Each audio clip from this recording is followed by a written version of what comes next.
नमस्कार, आपका स्वागत है। दोस्तों, सनातन हिंदू धर्म में इस सृष्टि में विचरण करने वाले प्रत्येक जीव जंतु को महत्व दिया गया है। सभी जीव जंतु किसी न किसी कारण से, किसी न किसी उद्देश्य से उत्पन्न हुए हैं। सभी जीवों का कोई न कोई महत्व अवश्य होता है। प्राचीन ग्रंथों में ऐसे कई महत्वपूर्ण पशु पक्षियों का वर्णन मिलता है जिनके पास अलौकिक शक्तियां होती है जो मनुष्य के पास नहीं होती। कुछ जीव जंतु ब्रह्मांड में मौजूद सूक्ष्म ऊर्जाओं को महसूस कर सकते हैं। पेड़ पौधे, पशु पक्षी इन ऊर्जाओं की सूक्ष्म किरणों को देख सकते हैं जिन्हें मनुष्य अपनी आंखों से देख नहीं पाते हैं। इसी कारण से पशुओं के अजीब व्यवहार पर हमारे प्राचीन ग्रंथों में विश्लेषण किया गया है। वास्तुशास्त्र के अनुसार अगर कुछ पशु पक्षी हमारे घर पर आते हैं अथवा हमारे घर के आसपास डेरा लगाते हैं तो समझ लेना चाहिए कि हमारे घर के अंदर और घर के आसपास सकारात्मक ऊर्जा का संचार है। यही सकारात्मक ऊर्जा उन पशु पक्षियों को आपके घर की तरफ आकर्षित कर रही है। प्राचीन शास्त्रों में कहा गया है कि अगर ऐसे पशु पक्षी हमारे घर पर आते हैं तो हमें महत्वपूर्ण संकेत भी प्राप्त हो सकते हैं। हमारे ऋषि मुनि यह बात जानते थे। इसी कारण से उन्होंने पशु पक्षियों से जुड़े शकुन अपशकुन के बारे में हमारे शास्त्रों में वर्णन किया है। विविध प्रकार के पशु पक्षियों का घर पर आना हमें महत्वपूर्ण संकेत देते हैं। कुछ पशु पक्षी घर पर आने से सुखद समाचार प्राप्त होते हैं तो कुछ पशु पक्षी घर पर आने पर हमें दुखद समाचार अथवा आने वाली किसी संकट की घड़ी का आभास हो जाता है। इसका अर्थ है कि कुछ पशु पक्षियों का घर पर आना शुभ होता है तो कुछ पशु पक्षियों का घर पर आना अशुभ और अमंगलकारी माना जाता है। हमारे अग्नि पुराण में ऐसे प्राणियों के बारे में विस्तार से वर्णन किया गया है। यदि ऐसे पशु पक्षी बार बार हमारे घर पर आकर बैठते हैं अथवा हमारे द्वार पर आते हैं तो ये मृत्यु सूचक माने जाते हैं, अर्थात उस घर में किसी की मृत्यु होने वाली है। ऐसा संकेत हमें कुछ पशु पक्षियों के द्वारा प्राप्त होता है। वही कुछ पक्षी हमें यह भी संकेत देते हैं कि हमारे घर में किसी का जन्म होने वाला है।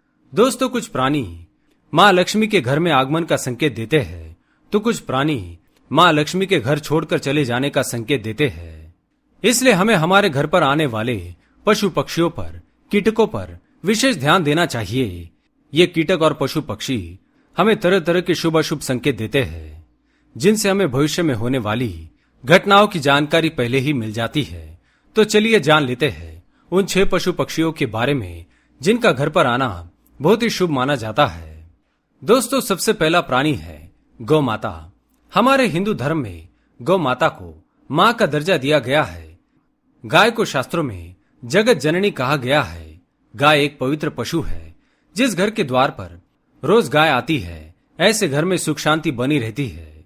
गौ माता उसी व्यक्ति के द्वार पर पधारती है जिस स्थान पर सज्जन लोग रहते हो, जो लोग परोपकारी है, भगवान पर विश्वास रखते हैं। नीच और दुराचारी लोगों के द्वार पर कभी गौ माता नहीं जाती है।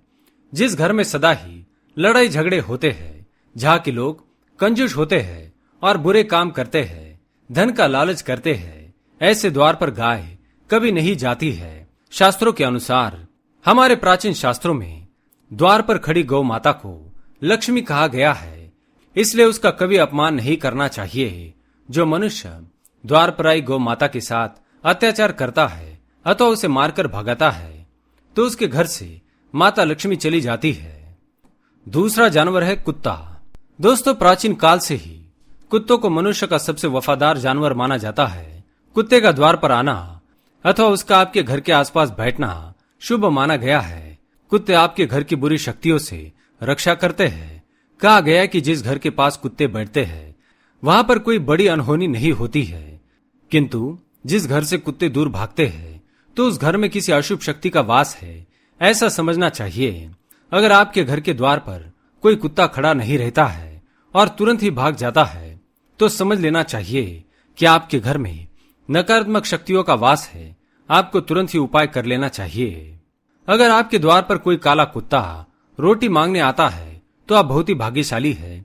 आप पर महादेव की कृपा बनी हुई है। दोस्तों, तीसरा जानवर है बंदर। दोस्तों, हमारे शास्त्रों में ऋक्ष, वानर, कपि और बंदरों को विजय का प्रतीक माना जाता है। बंदरों में भगवान हनुमान जी का वास होता है, इसलिए हमें बंदरों को हमेशा पूजनीय समझना चाहिए।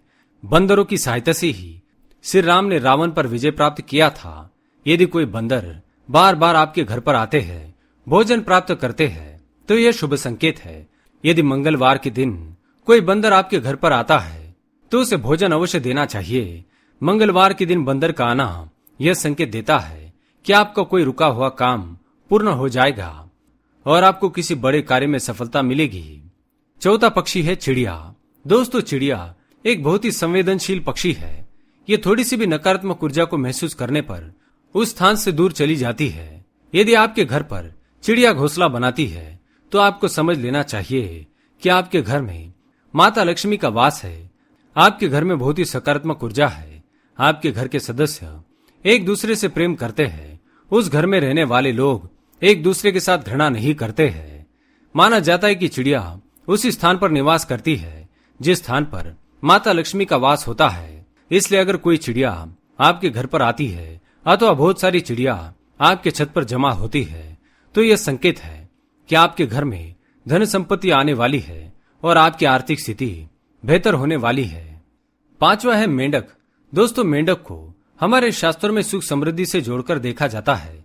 माना जाता है कि मेंढक जिस स्थान पर भी आते हैं, उस स्थान पर धन में वृद्धि होती है। अक्सर बारिश के मौसम में मेंढक घर के पास जमा होते हैं, लेकिन अगर कोई मेंढक आपके घर में प्रवेश करता है, तो इसे शास्त्रों में शुभ संकेत माना गया है। छठा है कछुआ। दोस्तों, शास्त्रों में कछुए को बहुत ही शुभ माना जाता है। कछुआ भगवान विष्णु का अवतार भी माना गया है। जिस स्थान पर कछुआ अपने आप आता है, उस स्थान पर कभी अकाल मृत्यु नहीं होती है। उस घर में रहने वाले सभी सदस्य लंबी आयु जीते हैं। साथ ही जिस स्थान पर कछुआ रखा जाता है, वहां पर लक्ष्मी जी का भी वास होता है। इसलिए आप अपने घर में स्फटिक से बना हुआ एक वास्तु कछुआ अवश्य रखें। तो दोस्तों, इस प्रकार से हमारे शास्त्रों में घर पर आने वाले इन प्राणियों के द्वारा मिलने वाले संकेतों के बारे में बताया है। उम्मीद है यह जानकारी आपको अच्छी लगी होगी। वीडियो को लाइक जरूर करें और कमेंट में जय मां लक्ष्मी और जय श्री कृष्ण अवश्य लिखें। आप सभी का धन्यवाद।